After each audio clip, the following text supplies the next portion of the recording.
I'm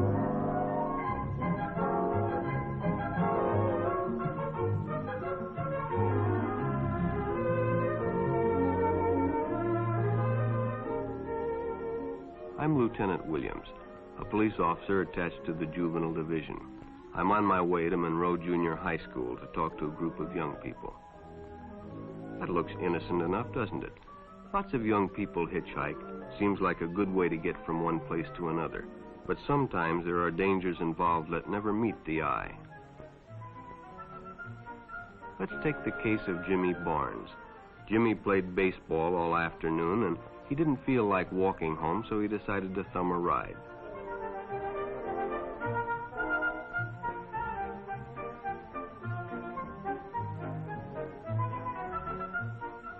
He'd done it 100 times before, and he didn't think anything was unusual when the driver struck up a friendly conversation. In fact, he seemed like a real nice guy. He asked Jimmy if he played baseball in the park often. Jimmy told him they practiced 3 times a week and played a rival group on Friday afternoon. The stranger was a good listener, too, and it only seemed minutes before they pulled up in front of Jimmy's house.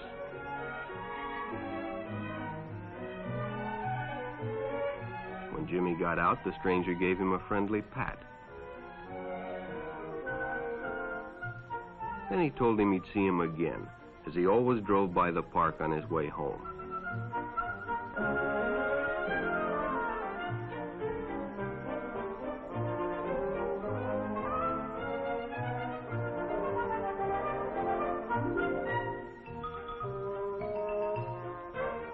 Sure enough, the following day, when Jimmy finished playing ball, well, the man was there waiting.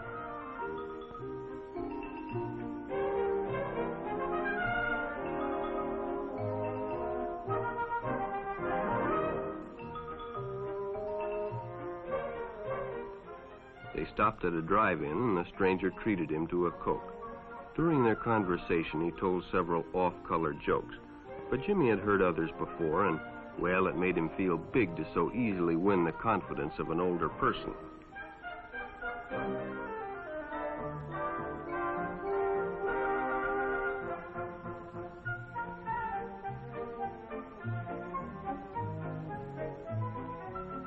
The following Saturday, they went fishing together. By now, they were using first names. Ralph said it was more friendly.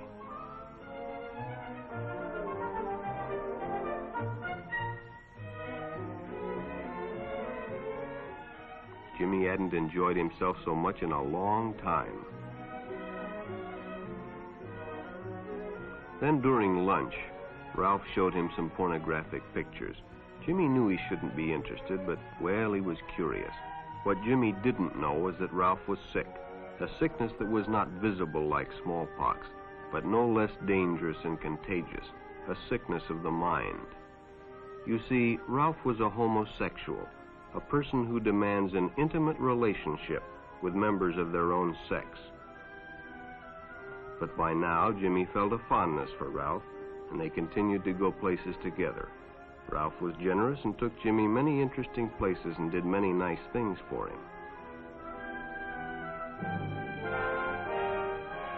He bought presents and even gave him money, but payments were expected in return.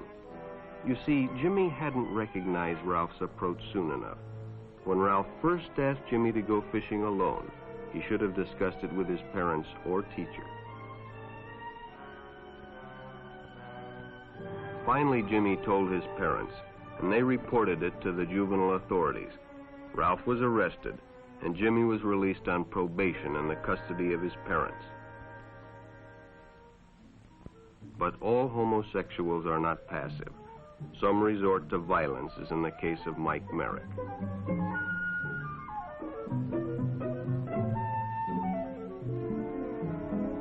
In the heat of competition, no one noticed the man who sat and watched. And when the game broke up and the others left, Mike decided to stay and practice a little longer.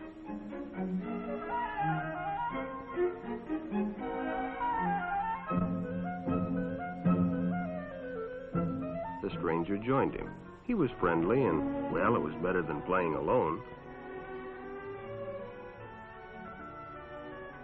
The But after a few shots, Mike realized he had already overstayed his time and suggested he better leave. The stranger told him if he'd like to stay longer, he'd be glad to drive him home when they finished. Sounded great to Mike. Chance to play longer and get a ride home, too.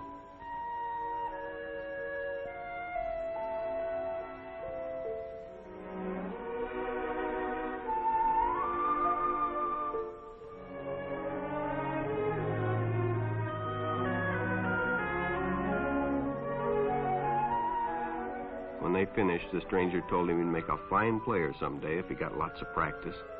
The companionship, the praise, the friendly attitude dispelled any misgivings Mike might have had about going with a stranger. He probably never realized until too late that he was riding in the shadow of death. But sometime that evening, Mike Merrick traded his life for a newspaper headline.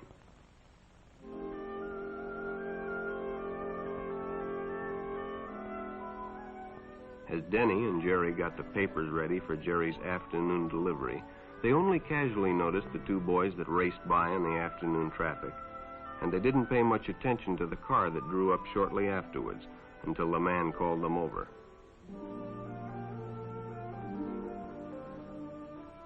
Had two boys been by on bicycles? The boys nodded they had.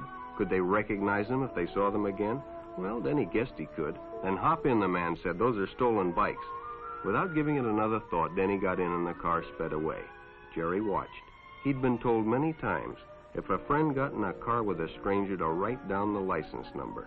It didn't seem to apply, but, well, fortunately, he marked it down.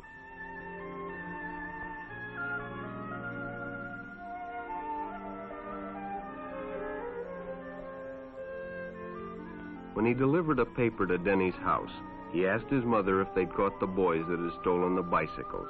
Denny hadn't returned, so he told her the story and gave her the paper with the license number.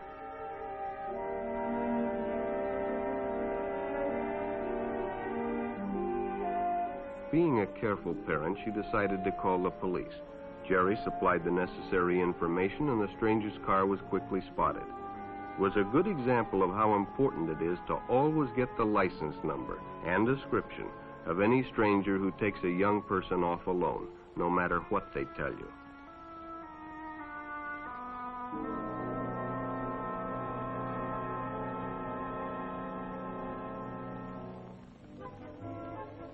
Public restrooms can often be a hangout for the homosexual.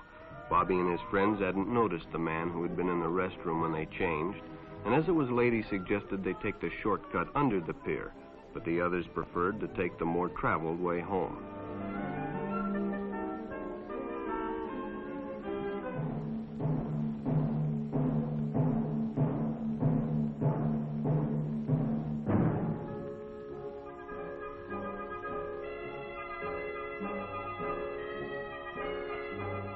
When Bobby recognized the stranger as the man in the restroom, the shortcut under the pier didn't seem like a good idea at all.